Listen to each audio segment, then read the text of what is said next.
सिवनी विधानसभा में सभी प्रत्याशियों की किस्मत ईवीएम में कैद। प्रत्याशियों के भाग्य का फैसला 3 तारीख को होगा। कौन कितना खरा उतरेगा, जनता ने किसको दिया आशीर्वाद, जायजा लिया चैनल है वाहिद खान ने।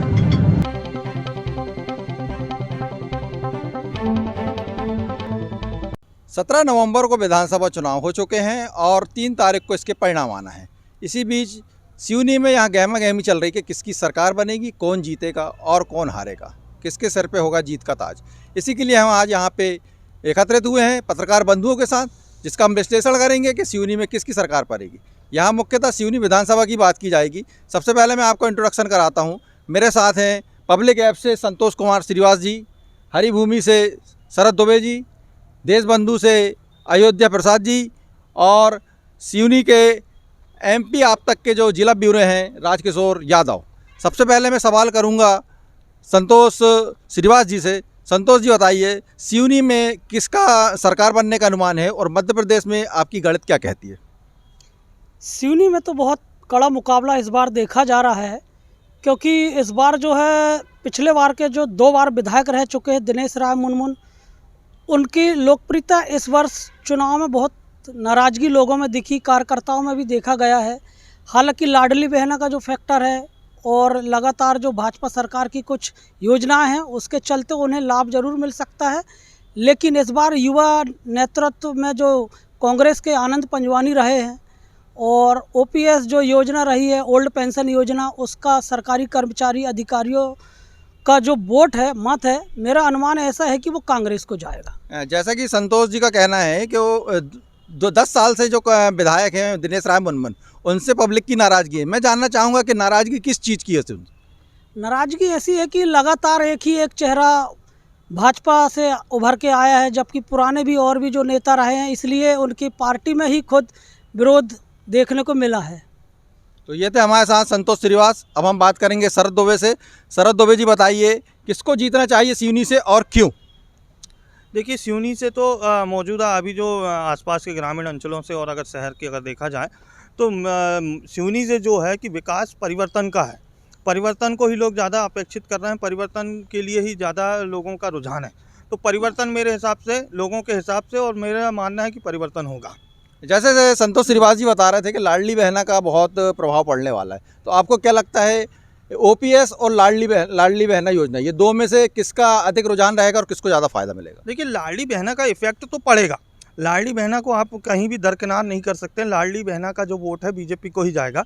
लेकिन आपने बताया ओपीएस जो वृद्धा पेंशन था, जो अधिकारी कर्मचारियों की पेंशन वाला था, और भी कुछ अधिकारी वर्ग के लोग मौजूदा सरकार से बड़े ही ग्रसित थे और उनसे दुखी थे कि उनकी कुछ मांगें थी पूरी नहीं हुई थी। चुनाव के पहले कई बार वो धरने में भी आए थे, उसके बावजूद भी उनकी मांगें नहीं सुनी गई थी। तो लाडली बहना अगर बीजेपी में जा रही है तो इन लोगों का जो वोट है उनके विपक्ष में डल रहा है। तो मेरा मानना या अनुमान मेरा ये है कि ये क्रॉस हो जाएगी 1 की 1 में।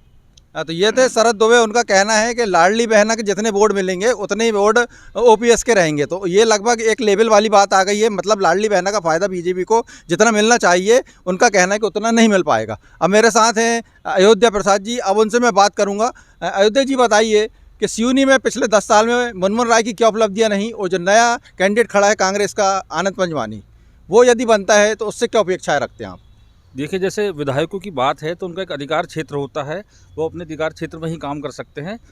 और रही बात आने वाले विधायक की, तो जो कांग्रेस का प्रत्याशी है उसके लिए उम्मीदें ज़्यादा है लोगों की।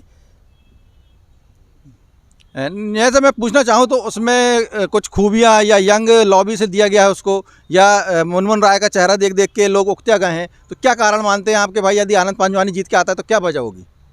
देखिए, इस बार यहाँ पर कांग्रेस ने एकत्र होकर यूनिटी बना के काम किया, उसका भी उसका भी प्रभाव पड़ेगा। दूसरी बात यह है, जो लाडली लक्ष्मी बहना का जो मुद्दा आ रहा है, जिसको मिला है वो भाजपा को वोट देगी, और उससे ज़्यादा लोग ऐसे हैं जिनको नहीं मिला है, तो एक वो भाजपा के लिए नुकसान भी हो सकता है। जैसा कि देखा गया कि कांग्रेस में जितनी एकता देखी गई है उतनी ही फूट यहाँ पे बीजेपी में देखी गई है, तो क्या बीजेपी को इसका नुकसान होगा? नुकसान बराबर होगा, नुकसान होगा।